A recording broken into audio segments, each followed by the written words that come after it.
You see this book, How Europe Underdeveloped Africa. Take a deep breath and think about what must have happened before we came here.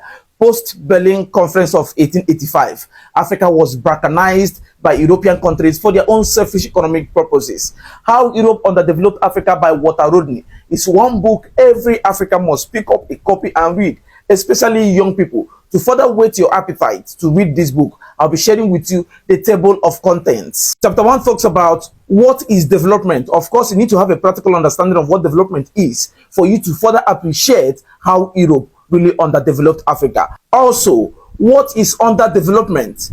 You must be able to differentiate between development and underdevelopment so they can be able to know where we stand, where we were before they came, and what we finally become after they left. Because a lot of you believe that the Europeans civilized us. Meanwhile, we were civilized before the coming of the Europeans. As a matter of fact, it was we that developed them. I would like you to understand that why they actually came to Africa is as a result of their economic disaster. So their coming to Africa was a quest to better themselves and not you. Europe really underdeveloped Africa. Chapter 2, how Africa developed before the coming of the Europeans up to the 15th century.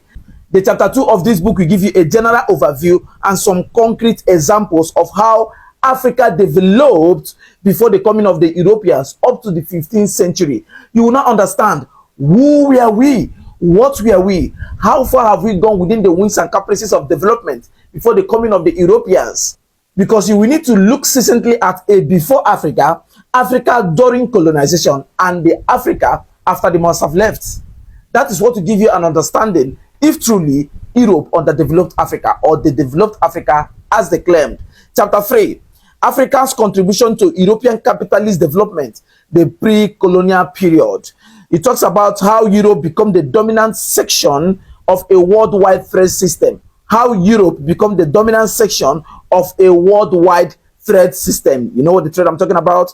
You will get to that. It also talks about Africa's contribution to the economy and beliefs of early capitalist Europe. Africa's contribution to the economy and beliefs of early capitalist Europe. Remember, How Europe Underdeveloped Africa. This is one book that you must surely get a copy for yourself and start reading immediately. Chapter 4, Europe and the Roots of African Underdevelopment.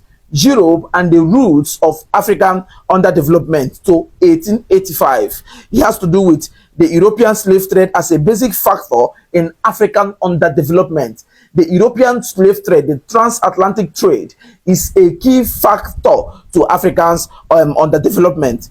Also, technological stagnation and distortion of the African economy in the pre-colonial era.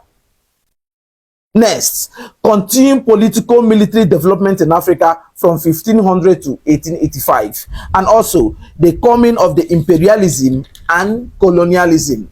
Chapter 5, Africa's contribution to the capitalist development of Europe, the colonial period. It has to do with expatriation of African surplus under colonialism. Let me say it again.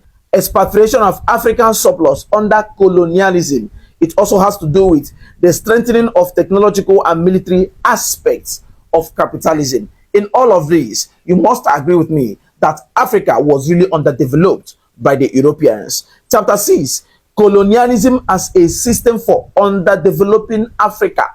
Colonialism as a tool of suppressing the emergence of Africa as a rising star continent. It has to do with the supposed benefit of colonialism to Africa. The supposed, in as much as the supposed benefit is still an ill benefit, there are supposed benefits of colonialism to Africa. How much of this benefit were Africans able to access? You will find out in this book. Negative character of the social, political, and economic consequences. Education for underdevelopment. Development by contradiction. This one, sweet me. Development by contradiction. Being in a stand of we are taking them forward. Meanwhile, your intentions contradicts your disposition, thereby taking Africa backwards. What more can I say? This book by Walter Rodney is a masterpiece. It's an African classic that you should get a copy for yourself and start reading immediately. Knowledge is light. Seek it with every simplicity it deserves. Kindly share this video to all social media platforms and to at least 10 of your WhatsApp contacts. Until I come your way again, make sure you are reading. God bless you and bye for now.